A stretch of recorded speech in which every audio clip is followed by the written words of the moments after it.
Hey everybody, today we're making a quick impromptu video. Am I saying that right? Sounds weird. On our willow tree, I'm gonna take a cutting. The reason why I'm doing a really quick video, not like professionally set up, is because this is something that I've got to get done.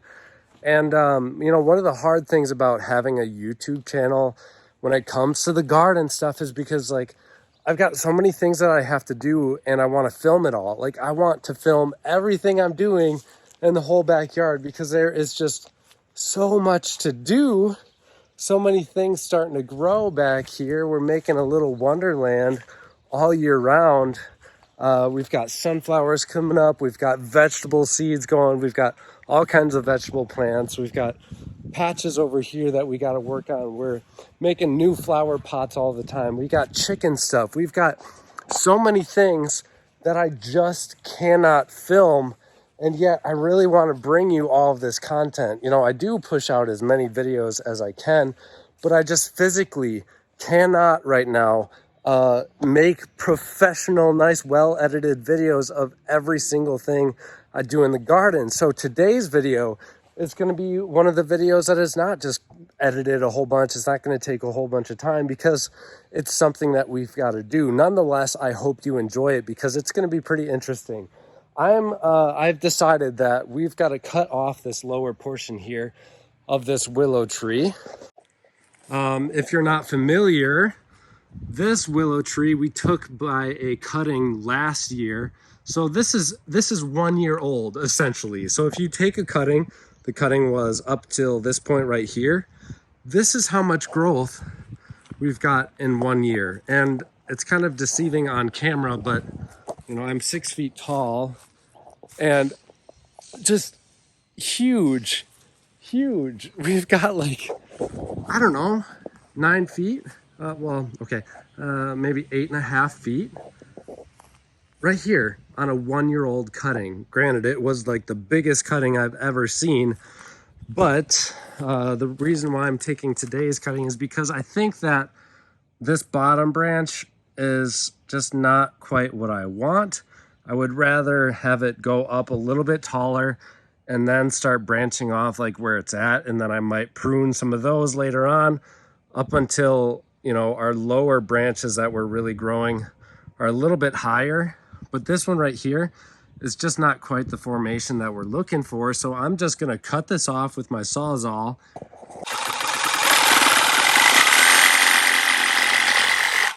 Cut this off.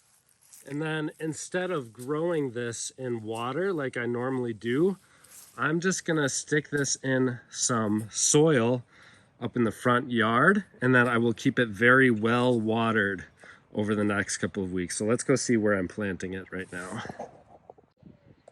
So here in the front yard, I'm thinking I'm gonna put it right here. We plan on taking down this honey locust so we can start growing some other things and have some garden beds up in the front here as well. The reason why I think right here would be a good spot is because even though we are gonna trim it and keep it down, probably under 15 feet, it's not going to cast shade onto anything that's going to stop me from growing.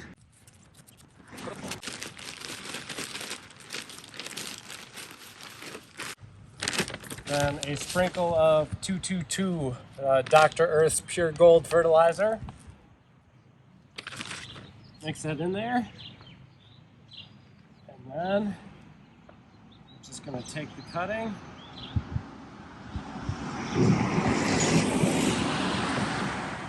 Down there.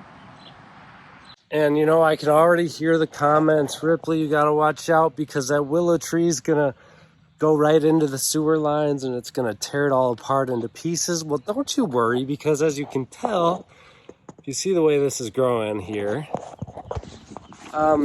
we are going to kind of create a little bonsai with it. I think it's going to have a nice little open center. We're going to be pruning it back every single year, keeping it nice and small, therefore reducing the massive root growth that this thing can have if we let it get big like this honey locust behind me. So yes, you do want to be cautious when growing willow trees. if you're not pruning them back, they can get huge. They can really take over an area. You want to avoid that.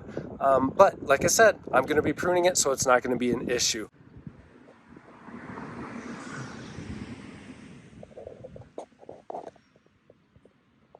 Next thing we're going to do is water it, and water it a lot. As you can see, I put a little bit of a berm on this side too, so when it rains, it helps pool some water in there, because we want this to get as much water as we can over the next about 3 weeks so those roots can establish. I don't think this is going to have any problem whatsoever. If you're doing this yourself, you are going to want to try and water it every day to begin with for about the first week, week and a half. Unless you've got a really long dry spell, go ahead and water it every other day, you know, for the second week. So every day for a week straight, and then every other day, maybe every 3 days for the second week after that. And it should be rooted pretty well within the 3rd week of growth. Thank you so much for tuning in to today's episode. We'll see you in the next one.